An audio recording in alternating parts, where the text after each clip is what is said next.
Новиот британски сој на коронавирусот ја зема првата жртва во Македонија. Според информациите од Министерството за здравство, се работи за пациент на 46 годишна возраст, кој починал од компликации од вирусот. Пациентот бил хоспитализиран во приватна болница на 4 јануари, а починал 4 дена подоцна. Здравствените власти смируваат. Британската мутација е позаразна, но не и посмртоносна.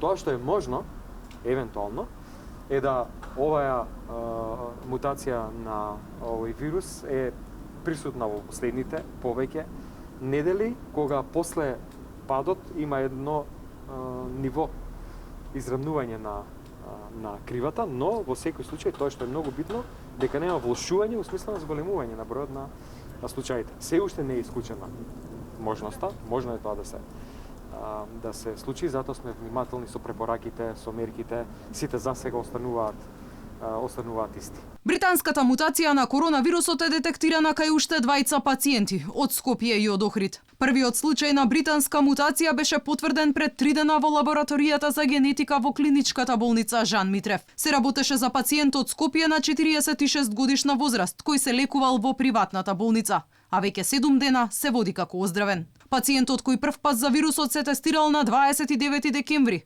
отвори сомнеш дека британскиот сој во Македонија е присутен речиси 2 месеци.